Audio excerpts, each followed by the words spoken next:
Another What Would You Do Wednesday? Thank you so much for all the comments, all the likes, for watching the videos.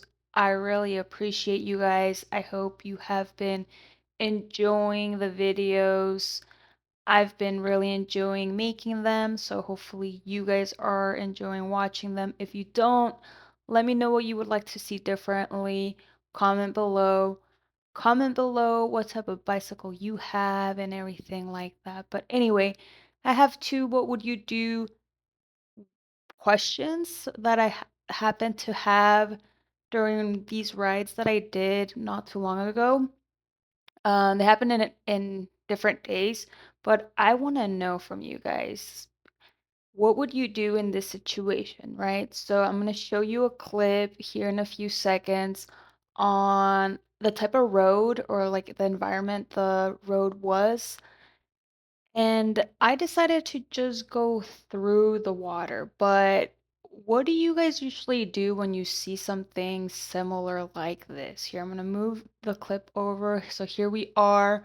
Um, the obviously the water was overflowing. This is a typical bike path. I don't know if you could see it from the footage, but you're typically allowed to go through here. So it's just it was high tide and the water ended up coming over. So I assessed the situation and I decided it was safe enough to just go through it and continue the bike ride. But do you guys usually, if you see something like that, would you go around it? Would you go through it? And then another thing is here in this instant, I wasn't too sure what to do. So there's a bicyclist up ahead of me. I don't know if you could tell right here. And then there's another person coming the other way because this is a two-way street, right? So you can bike one way while the other people are biking the other way. So I didn't stop. I kind of tried going in between the two cyclists, but I kind of felt bad afterward. And then up here, when I cleared this little thing, I saw you can't really see it. I don't like this angle, but you can't really see it. But up ahead, there's somebody just standing in the middle, like there's like obstacles right in front of me. Like you'll see it right here. I don't know if you could see too much, but so there's somebody standing right in front of me, right? And then there's a cyclist coming. There it is.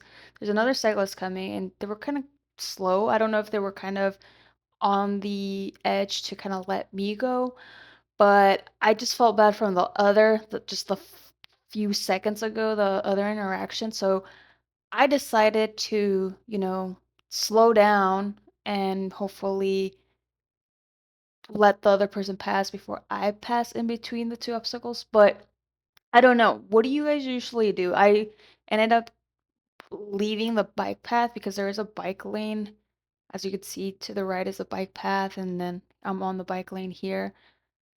So sometimes I don't like using the bike path because of that, because it is a two-way, right? Like they're oncoming, and then you're going one way, the other lane opposite of you is going the other way.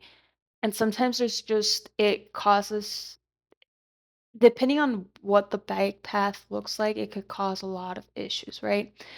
So, my question to you guys, seeing both scenarios and everything that happened, what would you guys have done in both of the scenarios? You saw the water, the level.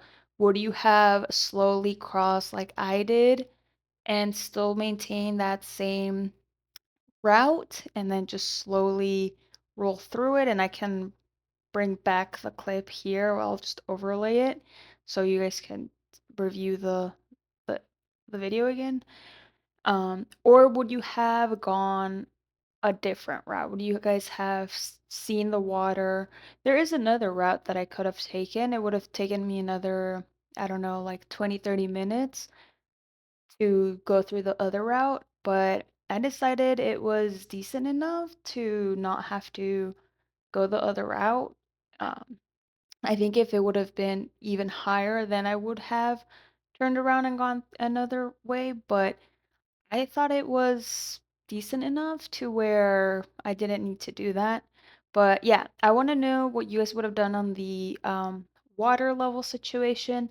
And then when there's, multiple people on the bike path and you want to not reduce your speed, what do you typically do?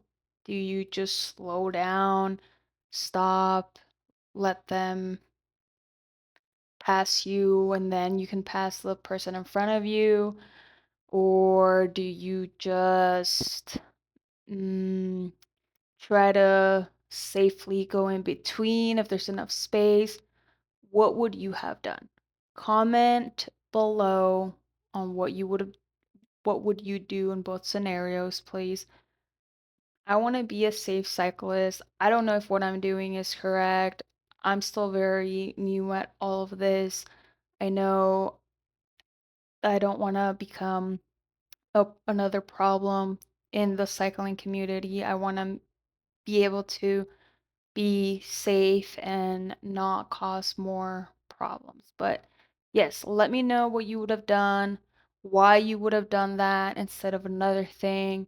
Let me know if you think I did the right thing or if I did the wrong thing. And I know it's hard. I know every situation can be different. I know it all depends on what's going on and what, as an individual rider, makes you feel most comfortable. But I still want to hear your guys' opinion. I want to know what you would have done, why you would have done that instead of what I did, if it's something differently.